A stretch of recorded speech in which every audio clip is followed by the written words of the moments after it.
there is a question worth asking before any journey into the Amazon begins. Not where are we going, but what are we actually looking at? Because the Amazon has a way of overwhelming people into silence. And in that overwhelm, something important slips past, unnoticed. The invisible logic that holds all of it together. Strip that away and even the most spectacular landscape becomes just scenery. So we start here, before the journey, with a handful of ideas, not facts to be memorized, but lenses to be carried. And by the time we reach the final 3 places on this journey, those lenses will have changed what you see entirely. Spread a map of South America across a table and find the Amazon Basin. It covers more than 5.5 million square kilometers, nearly 2.1 million square miles, an area roughly equal to the entire United States east of the Mississippi River. But measurements like these aren't really the point. And once you understand the forces shaping this place, the locations we visit later, especially the final 3, will look completely different. The Amazon covers an area so large that it's almost impossible to visualize.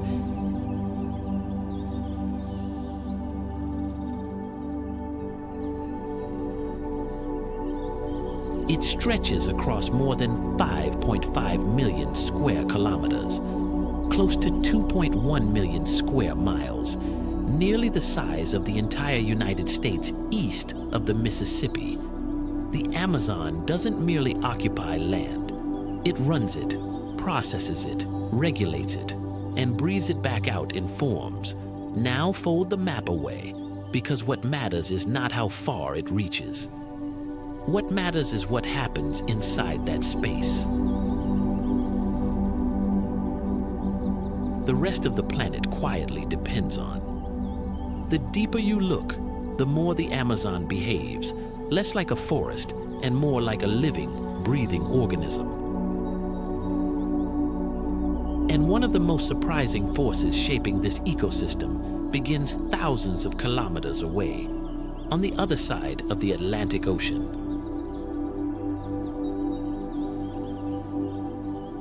Across the Sahara Desert, one of the driest places on Earth, roughly 180 million tons of dust shed every year. Winds carry this material westward across nearly 7,000 kilometers of open ocean.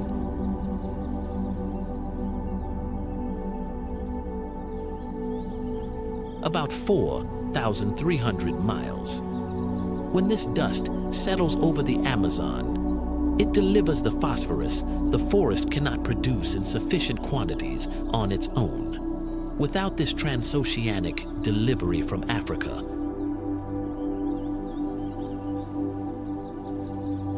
large parts of the Amazon would slowly weaken.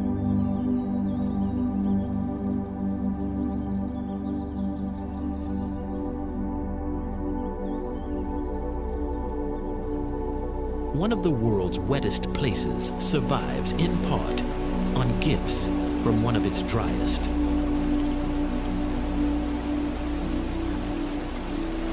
This unexpected connection, desert to rainforest, is one of the most important relationships on Earth, and most people never hear about it. Rain tells a similar story of circularity. The forest doesn't just receive rain, it makes its own. The Amazon does not wait for weather to arrive. Every tree in the forest exhales moisture through its leaves in a process called transpiration.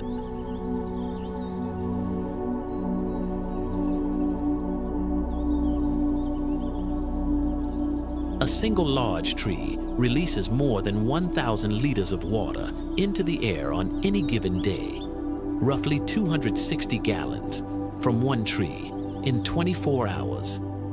Multiply that by hundreds of billions of trees, and the result is something extraordinary. The forest generating its own rain systems, pushing moisture skyward until it condenses and falls back down again. Scientists have named what emerges from this process flying rivers, atmospheric channels of water vapor moving invisibly through the sky, some of them carrying more water than the Amazon River carries on the ground. Cities and farmland thousands of kilometers away receive rainfall that originated here, exhaled by trees they will never see, spreading across nearly 4,000 miles of continent. And then imagine the invisible moisture corridors above them, following eerily similar paths. Above the surface waterways, invisible streams of air trace surprisingly parallel routes. It's as if the forest has two circulatory systems, one on the ground and one in the sky. Two circulatory systems running in parallel, one of water, one of air. And this dual network helps explain why the Amazon can endure even during long dry spells. The forest is constantly redistributing water, feeding itself even when rainfall temporarily drops.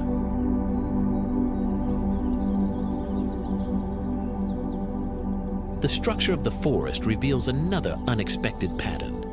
The Amazon isn't just one continuous jungle. It is an argument between dozens of different ecosystems pressed against one another across thousands of kilometers.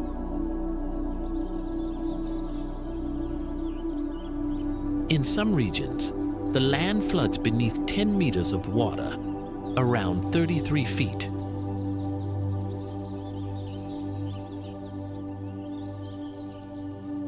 For months at a time before retreating to dry ground. In others, the water table never rises at all. Certain areas grow on white sand soils, so nutrient poor they force plants into shapes more like open savanna.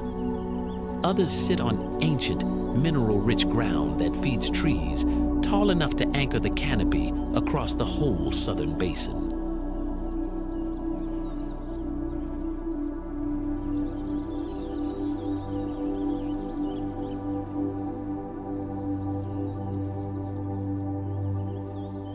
Two patches of forest, separated by a few kilometers, barely 2 miles, can hold completely different collections of life.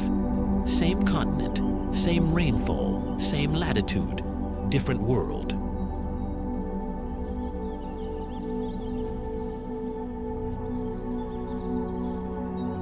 And those worlds hold an almost incomprehensible number of residents. Within a single hectare, the size of a standard soccer pitch, more than 300 species of trees may stand together.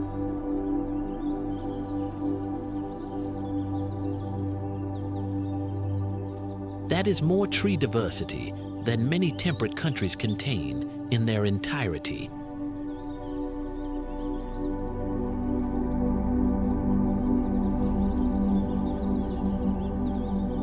A 10 square kilometer block of Amazonian forest, just 4 square miles, has been found in some surveys to shelter more ant species than exist across all of the British Isles.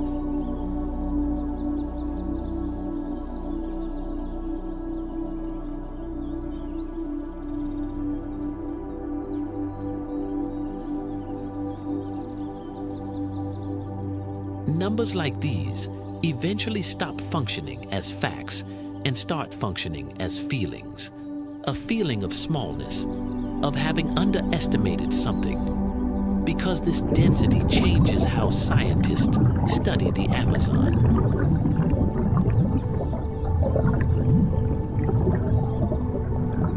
It isn't enough to sample one area. Each ridge, each riverbank, each patch of forest can reveal an entirely new chapter of life.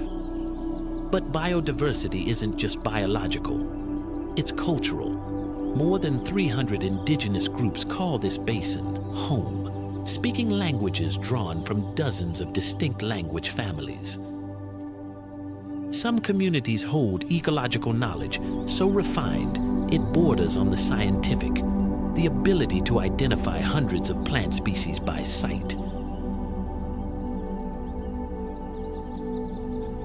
To read flood patterns in the behavior of animals.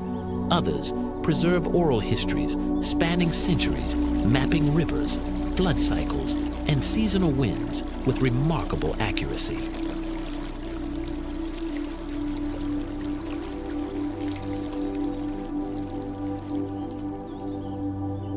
And in a few remote reaches, groups still exist who have declined all contact with the outside world.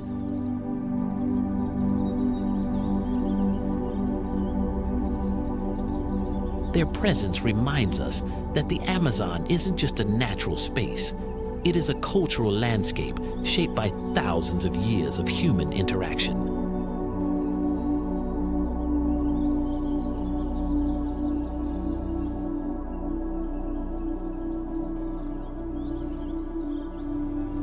Another layer of the Amazon story lies underground. Beneath the forest floor, in scattered pockets across the basin, lies a dark and unusually fertile soil that goes by the name Terra Preta, Black Earth. It was not made by geology, it was made by people.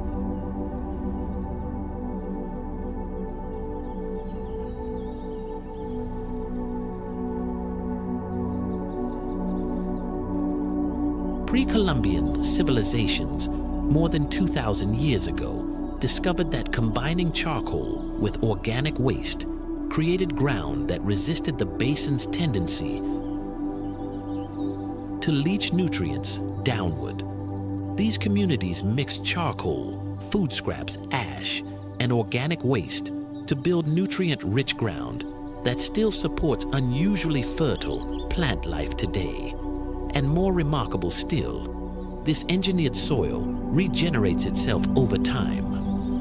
It is one of the most resilient human-made ecosystems ever discovered.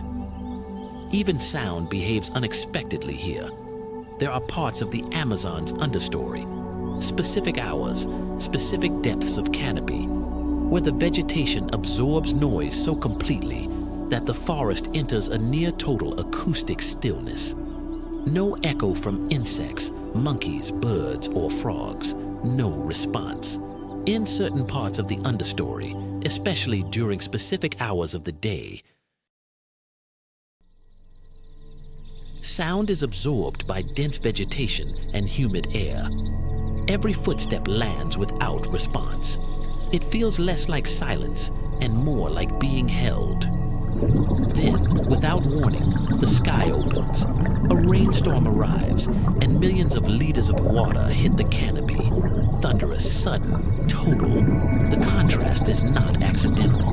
The Amazon is a place of extremes that coexist at very close range.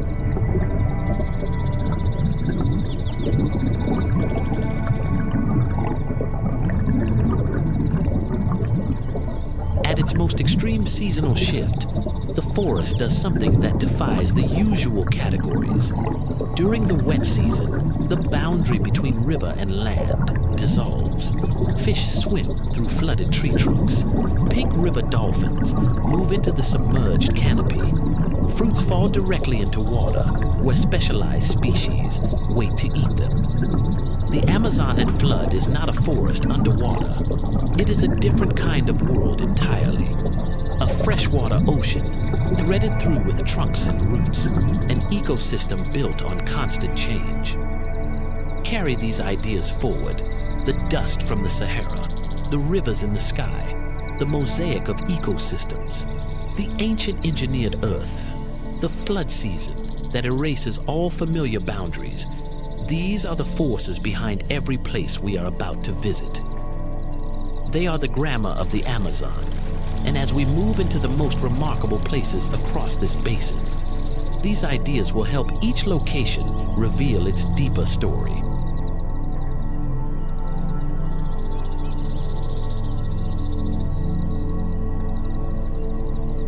Manaus. There is no sensible reason for a city like Manaus to exist where it does. Drop a pin in the middle of the largest rainforest on the planet, and then build a city there, a real city, with grand architecture and concert halls and marble imported from across the Atlantic. What makes it so compelling isn't just its location, but how it came to exist at all. During the rubber boom of the late 19th century, fortunes arrived in Manaus so quickly that the city's new elite didn't simply build, they performed. European architects were commissioned. French ironwork was shipped through thousands of kilometers of jungle. Italian marble traveled more than 7,000 kilometers, nearly 4,350 miles, to be laid in a place the surrounding forest would have swallowed given half a chance.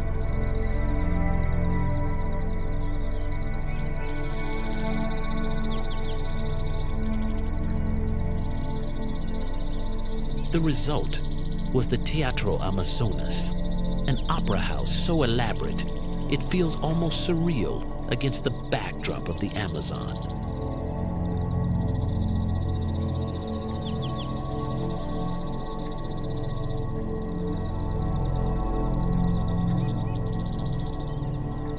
A statement of wealth so extravagant, it tipped into something almost philosophical. But Manaus was never just shaped by human ambition. Its geography is just as dramatic.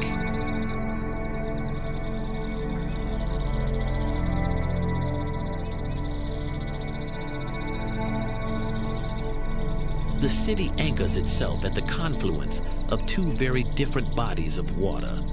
Dark, acidic currents arriving from the north, and pale, sediment-heavy flows sweeping in from the west.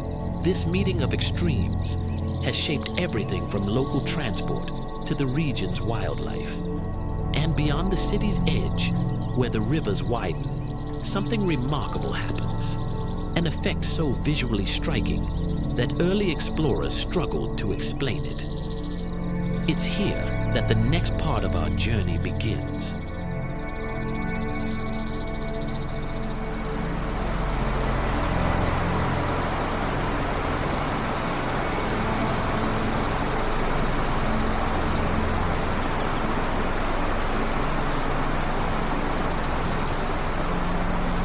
Now, the meeting of the waters. Just outside Manaus lies one of the Amazon's most visually puzzling natural events. Two massive rivers flowing side by side without mixing.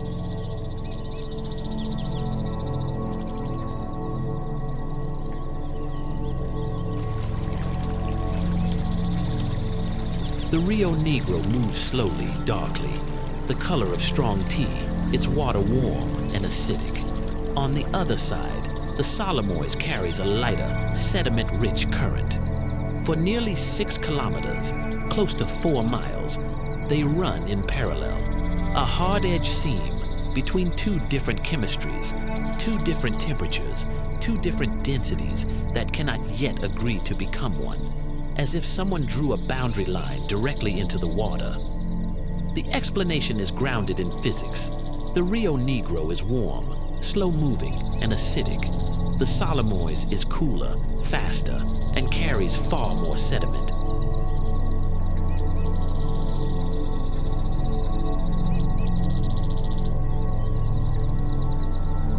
Their differences in density and speed prevent them from blending immediately. And the real significance lies in what this boundary represents, the precise point at which the Amazon River, as the world recognizes it, is born.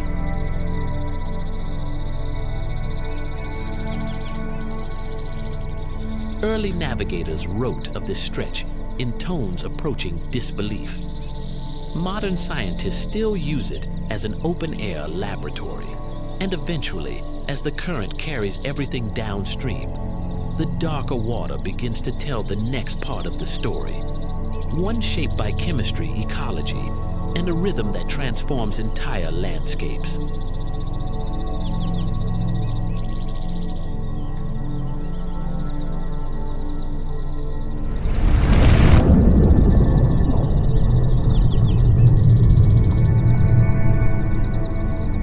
Anavilhanas Archipelago, along the Rio Negro, roughly 380 kilometers, about 235 miles, of river give way to something that resists easy description. The Anavilhanas Archipelago is not a fixed geography. It contains thousands of islands, channels, and narrow waterways that change shape with the river's pulse. During the dry season, sandbars and elongated islands dominate the landscape. But when the river rises, the entire system transforms. Water pours into the forest, creating hidden channels beneath the trees.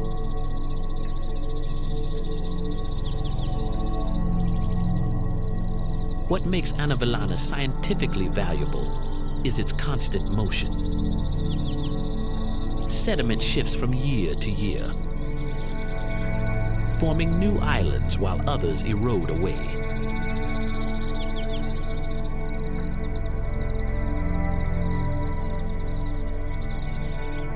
This ongoing reshaping influences everything living here.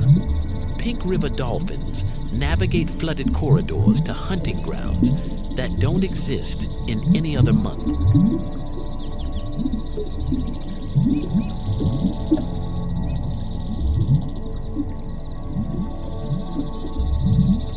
Fish push into submerged forest to spawn in the branches of trees.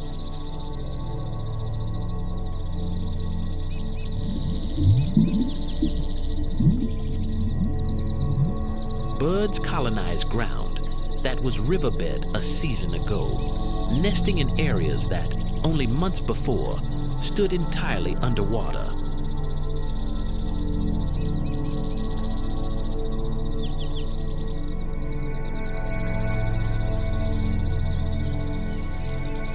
Researchers call this a natural laboratory of hydrology and ecology.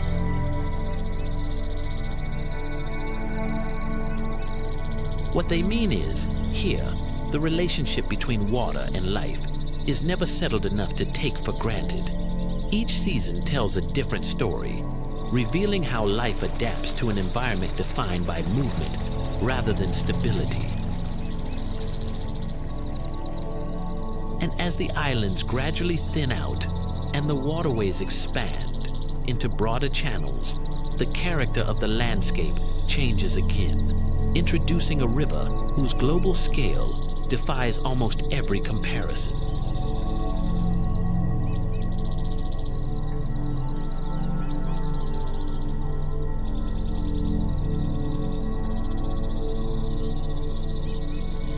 The Amazon River. To understand the Amazon River, you have to start not at its source, but in deep geological time. During peak discharge, it sends more than 200,000 cubic meters of water per second into the Atlantic, enough to fill over 80,000 Olympic swimming pools every minute. But its true story begins far in the past. Millions of years ago, the river drained westward, emptying toward the Pacific. Then the Andes rose. Slowly, over millions of years, a mountain range tall enough to block an entire drainage system forced the river to reverse itself, pushing all that accumulated water eastward, creating a basin that now spans more than 6,400 kilometers, almost 4,000 miles. And yet the Amazon is not a single stable channel. It is restless. It braids and splits and rejoins.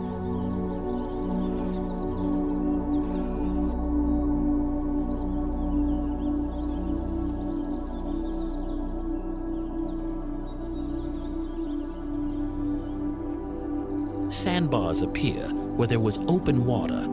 Banks collapse. Islands migrate slowly downstream over years.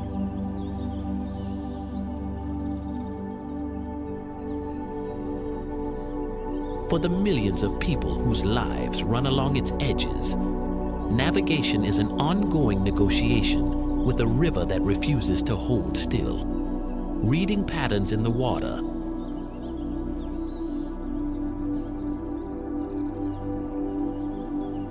that reveal depth, debris, or hidden channels.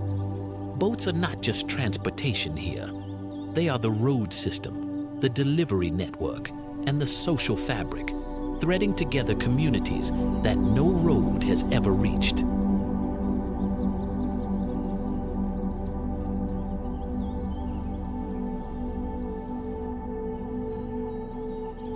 And as the river narrows and the forest begins to crowd in closer along its edges,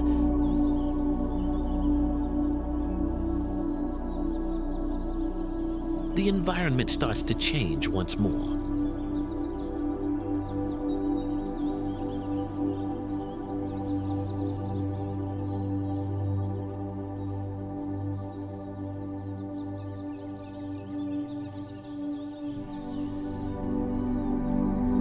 The Amazon rainforest.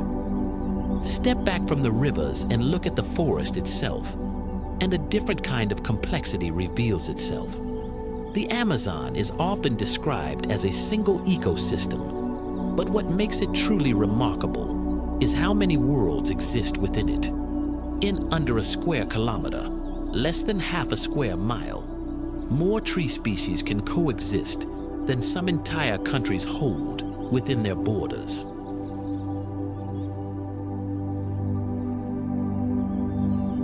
Yet the forest survives on surprisingly poor soil. Almost all nutrients are stored above ground, recycled rapidly through falling leaves, decaying wood, and dense root networks.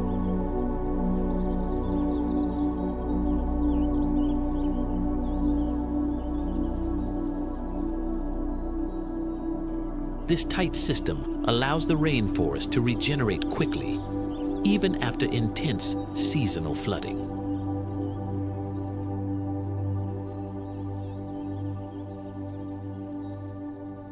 The forest is also vertical in a way that is easy to forget. The canopy roof can reach 60 meters, nearly 200 feet, above the ground, and the conditions up there bear little resemblance to what lies below.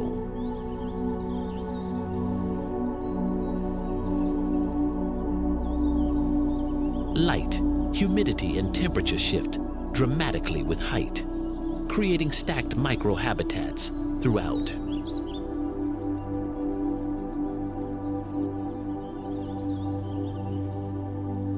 Researchers often discover new species simply by climbing into the canopy, where conditions resemble a different biome entirely.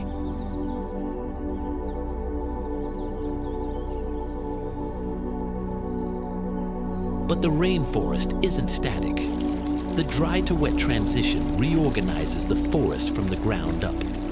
Paths disappear, corridors open, and animal movements reroute entirely.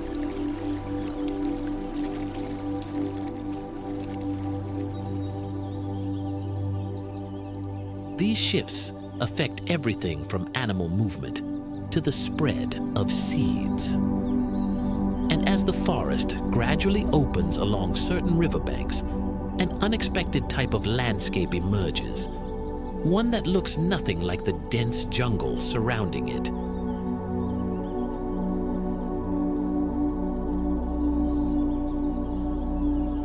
Alta do Chão. There is a stretch of river in the western Amazon that, at the right time of year, looks nothing like the Amazon is supposed to look.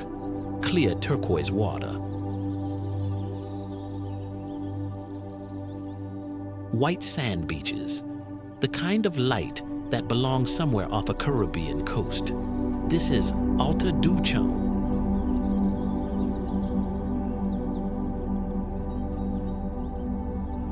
The clarity of the water comes from the Tapajos River's low sediment load, flowing over stable sandy terrain that keeps particles suspended at minimal levels. The beaches materialize as the dry season pulls the river back by several meters, up to 10 feet, exposing sandbars that spend most of the year submerged. This allows sunlight to penetrate deeply, creating the turquoise tones that set Alta do Chão apart. They are not permanent. They are borrowed time, revealed by the dry season, and reclaimed without ceremony once the rains return. When the water rises again, the sand vanishes, the groves flood, and fish feed among submerged branches, pulling fruit from trees that were dry land a month before. This cycle supports a wide range of species adapted to living between land and water.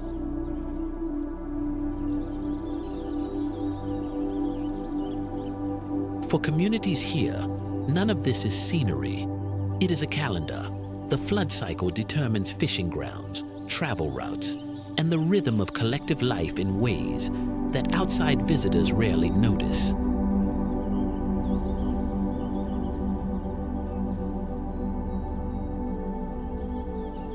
The seasonal transformation shapes everything from festivals to transportation routes.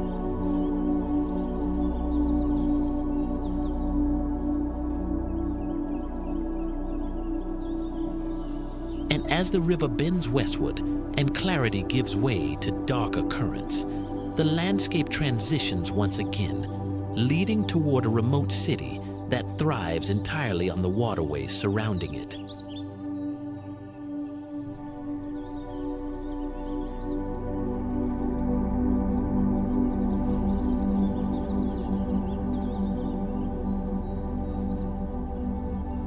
Iquitos, most cities are defined by what connects them. Iquitos is defined by what doesn't. No road reaches this city.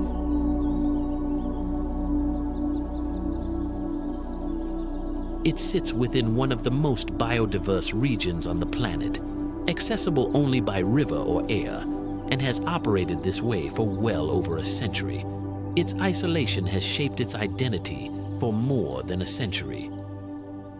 Its origins lie in the rubber era, a period when remote locations across the Amazon became briefly violently wealthy. Wealthy traders imported European architecture, materials, and furniture, turning this remote settlement into a global trading hub. But when the rubber industry collapsed, Iquitos had to adapt quickly or disappear.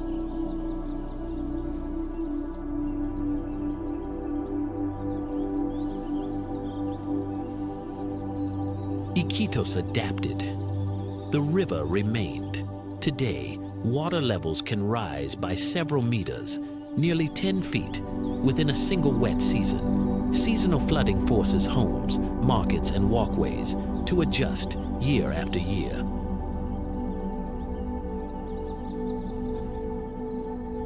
Boats function here as other cities' buses and trucks, carrying people and goods along channels that constitute the only thoroughfare.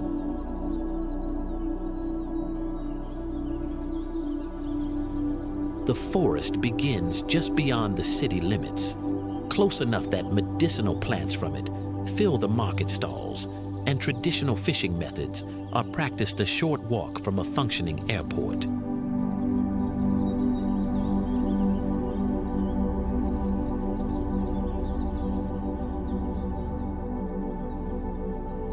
What makes Iquitos especially interesting is how urban life coexists with the surrounding wilderness. Modern infrastructure stands beside communities that rely on knowledge passed down for generations.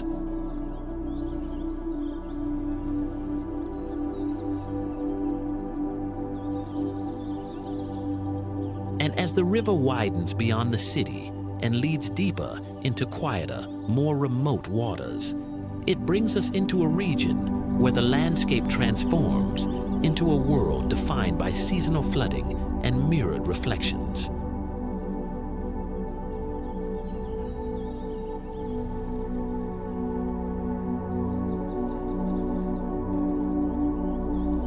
Pacaya-Samiria. During the wet season, Pacaya-Samiria performs a kind of disappearing act.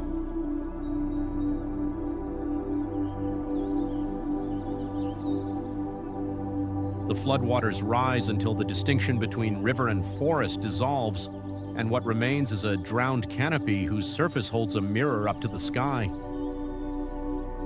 Trees stand in meters of water, their reflections pool and shift below them. The horizon folds back on itself. But the more significant story is biological. Species here have spent generations adapting their behavior to extreme seasonal flooding. Fish move into flooded groves to feed on fruit. Pink river dolphins push through submerged tree corridors to access new hunting grounds. Even the trees have evolved strategies to withstand months underwater.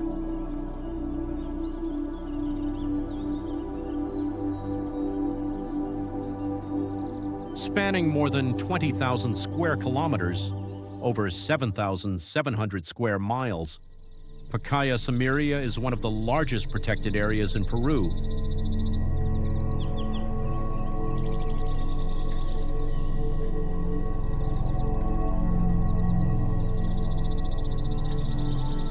But its importance goes far beyond size.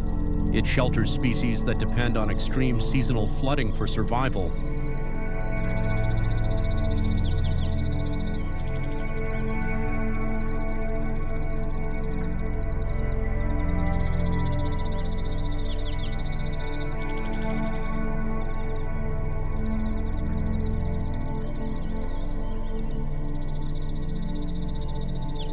Researchers study everything from water chemistry to migration cycles here, using it as a benchmark for understanding how flooded ecosystems respond to climate variations.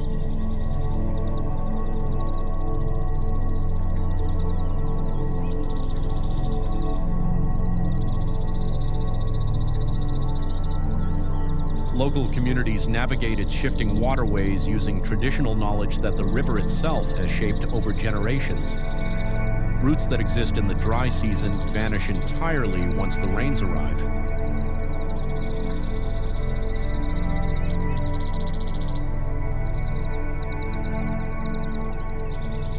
And as water levels drop again, the flooded forests open into river corridors that guide travelers toward one of the most biologically intense regions in the Amazon.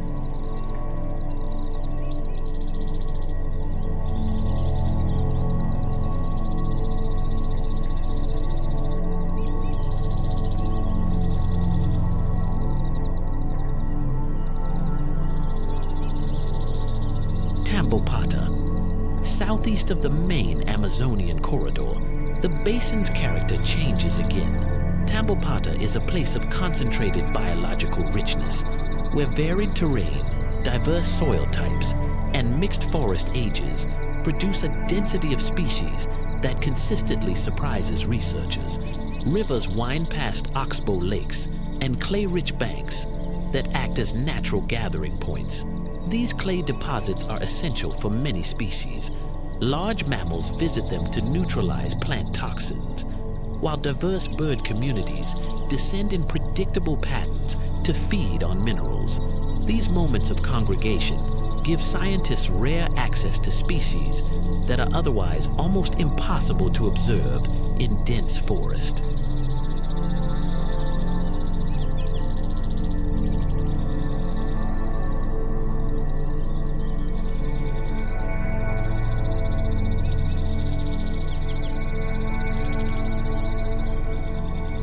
One of the reasons Tambopata is so biologically rich is its mix of habitats.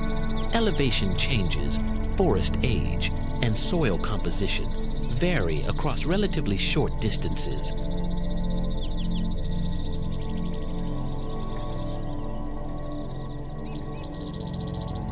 A single trail walk here can move through multiple distinct ecological communities within a few kilometers.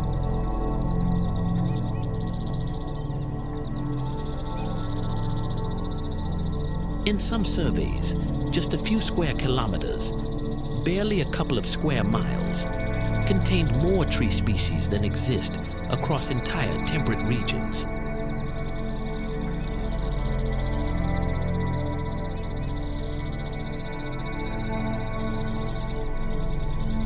Seasonal changes shape life here as well. During heavy rains, rivers rise and cut new channels, altering migration routes and access to feeding grounds.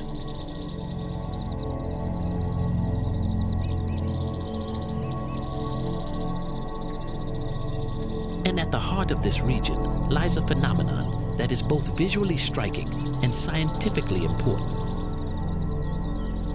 An event shaped by color, sound, and tightly synchronized animal behavior.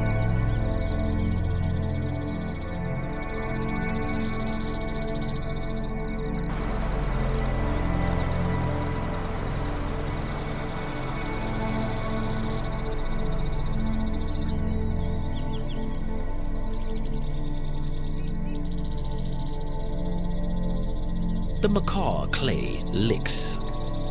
Before full light reaches the riverbank, they begin to arrive. Scarlet macaws, blue and yellow macaws, dozens at first, then hundreds, assembling above a section of exposed clay wall before descending to feed. These clay licks, known locally as kulpas, are among the Amazon's most dramatic wildlife spectacles.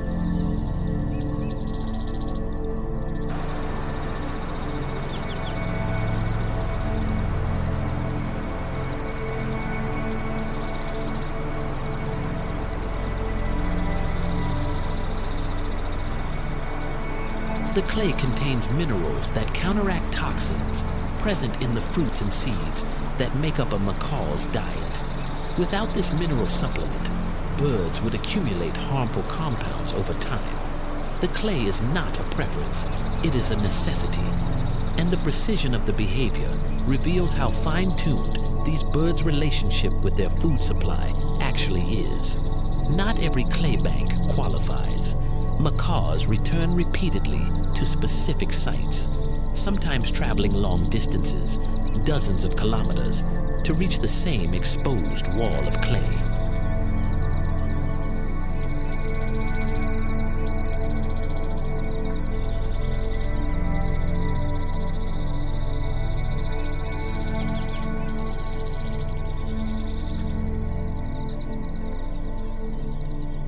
The timing shifts with fruiting cycles across the season, meaning the clay lick's activity calendar is essentially a reflection of the forest's food calendar.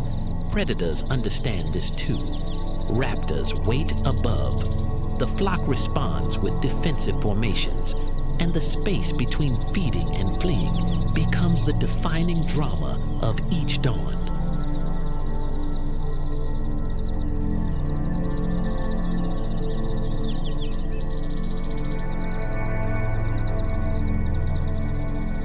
The interplay between risk and reward shapes macaw behavior and creates one of the Amazon's most dynamic scenes.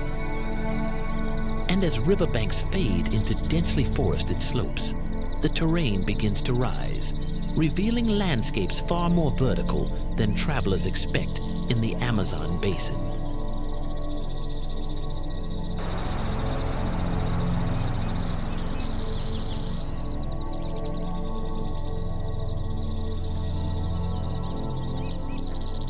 Gocta Waterfall. Some places stay secret, not because they are inaccessible, but because the terrain surrounding them makes looking difficult. Gocta is a waterfall that drops nearly 770 meters, more than 2,500 feet, making it one of the tallest cascades in South America. Yet this massive waterfall remained essentially unknown to the outside world until 2005, when its full height was formally measured and documented. The surrounding landscape explains why it stayed hidden for so long. Steep ridges, permanent mist, dense vegetation, and the simple absence of any reason for outsiders to pass through. Even today, reaching the base requires navigating trails that pass through small villages and humid forest corridors.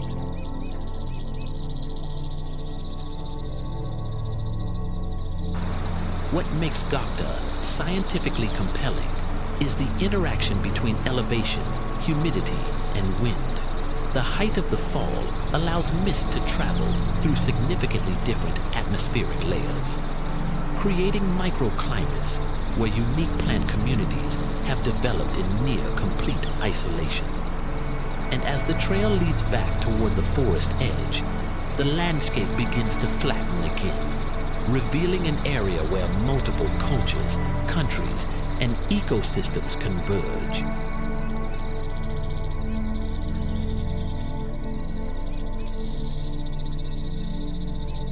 Leticia.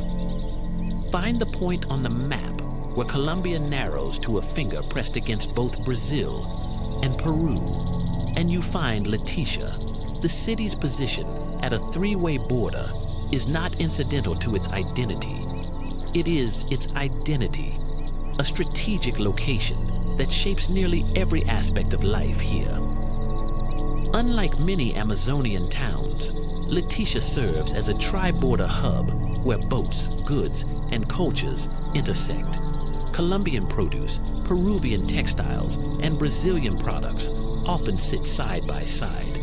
This is a place where different countries, river systems, and cultures share a market square, and the exchange passes in every direction simultaneously. The city's position along the river makes it an essential stop for transportation routes that stretch hundreds of kilometers into remote regions. What makes Leticia particularly interesting is how it blends urban structure with rainforest proximity. Only a short distance outside the city, the dense Amazon canopy begins almost immediately.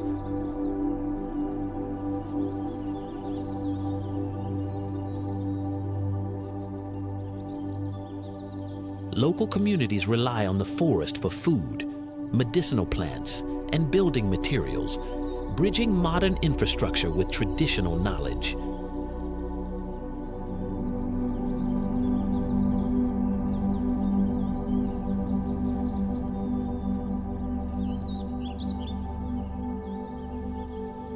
The city is also a departure point for researchers, as the nearby tributaries host diverse fish species adapted to shifting water levels.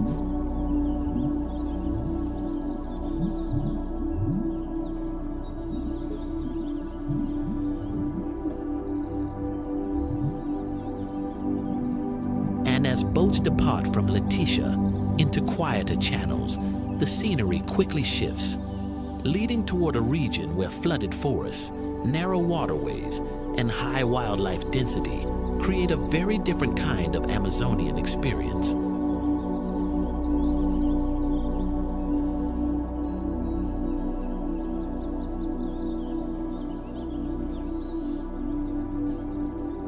Cuyabeno Wildlife Reserve.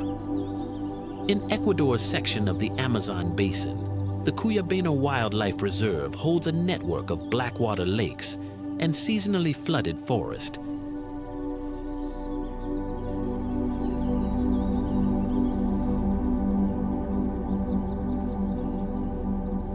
One of the Amazon's most accessible regions for observing biodiversity. These ecosystems form when water levels rise during the rainy season, creating channels that connect lagoons, rivers, and forest basins. The blackwater chemistry here is distinctive. Acidity suppresses certain organisms while creating conditions that favor others, resulting in an ecological community that sits noticeably apart from what the whitewater systems nearby support. A unique mix of species not found in neighboring systems. What stands out most in Cuyabeno is the concentration of wildlife around the lakes. Monkeys move through the canopy searching for fruit. River dolphins patrol the edges of submerged vegetation. Bird species gather in predictable patterns depending on water levels and time of day. This consistency makes Cuyabeno a valuable location for ecological research, especially studies on species behavior and seasonal movement.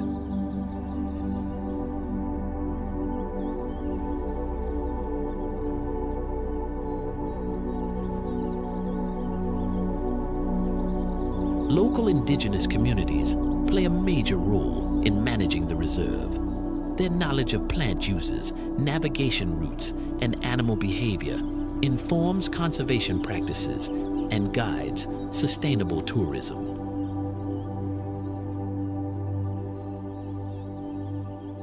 As water levels recede, the lakes narrow and forest paths reappear, revealing a gradual shift toward the upland terrain beyond.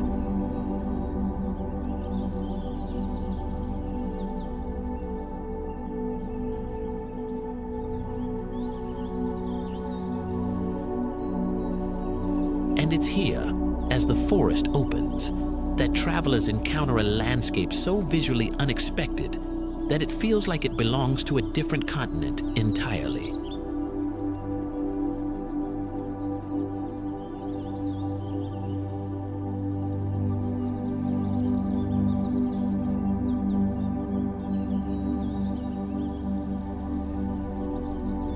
Caño Cristales. In the Colombian Llanos, a river runs through a narrow corridor of rock and does something that has no clean parallel anywhere else in the world. Caño Cristales is often called the river of 5 colors, but the phenomenon behind it is far more complex than the nickname suggests. Its bed ignites with color, reds and yellows and greens and purples and blues, grown there by a single aquatic plant, Macarenia clavigera. It colonizes the riverbed under a precise and unforgiving set of conditions. The water must be clear and shallow. The light must be strong and direct. The current must run at a specific speed, fast enough to prevent sediment from settling, slow enough not to tear the plant from the rock. If the current is too fast, the plant detaches. If it's too slow, sediment covers it. This delicate balance explains why Caño Cristales appears brilliant in some months and muted in others. Despite its vivid appearance, the river is remarkably fragile. Strict regulations limit visitor access, ensuring that footpaths don't disturb the flow or stir sediment. And as the terrain rises beyond the colorful channels, the landscape shifts dramatically, leading into a region defined not by rivers, but by towering cliffs, table mountains, and waterfalls, unlike anywhere else in the Amazon basin. Canaima National Park. At the edge of Venezuela, the landscape does something that the mind resists accepting, even when standing inside it. Canaima National Park spans nearly 30,000 square kilometers, more than 11,500 square miles, dominated by massive sandstone plateaus known as tepuas, flat-topped mountains that rise abruptly from the surrounding landscape, some reaching more than 2,500 meters, over 8,200 feet. Their rock is ancient beyond most geological reference points, nearly 2 billion years old, predating multicellular life itself.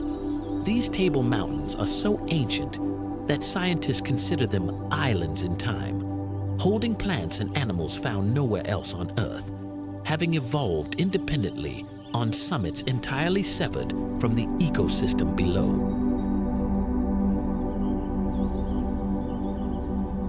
One of Canaima's most striking features is Angel Falls, the world's tallest uninterrupted waterfall.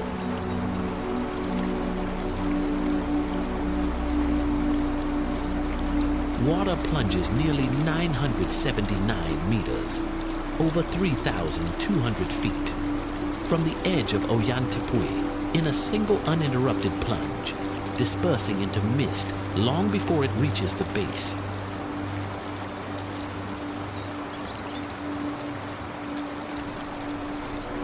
In the rainy season, the volume increases dramatically, and the falls create drifting clouds of spray that rise along the cliff face.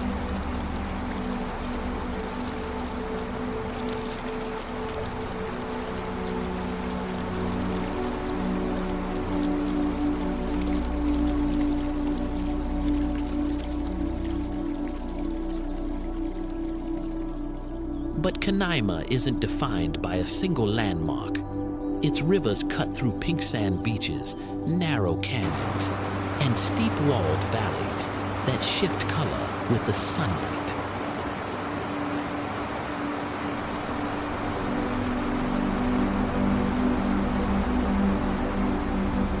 Indigenous Pemon communities have lived here for generations, preserving knowledge about the area's geology, weather patterns, and traditional pathways in ways that outside science took considerably longer to begin to grasp.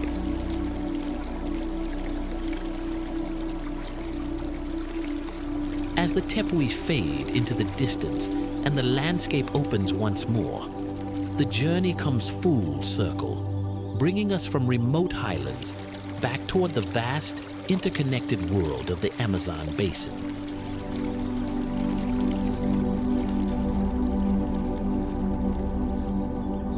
The Amazon may look like a single rainforest, but each region we visited shows how complex it truly is. What these places share is not a common appearance. They look almost nothing alike. What they share is a set of forces operating beneath the surface. Shifting rivers, seasonal floods, unique ecosystems, and cultures that have adapted to this environment for generations. The facts that open this journey were not decoration. They were the underlying language in which every one of these places is written. Without them, Canaima is just dramatic cliffs. Pacaya-Samiria is just flooded trees. The meeting of the waters is just a pretty photograph. With them, the Amazon becomes what it actually is, one of the most complex living systems on the planet. Still changing, still surprising, and still only partially understood. Although we've covered some of the most remarkable locations, the Amazon extends far beyond them, with countless areas still evolving and being studied today. Thank you for traveling through the Amazon Basin with us. There are more journeys through it ahead, and more of its story still to be told.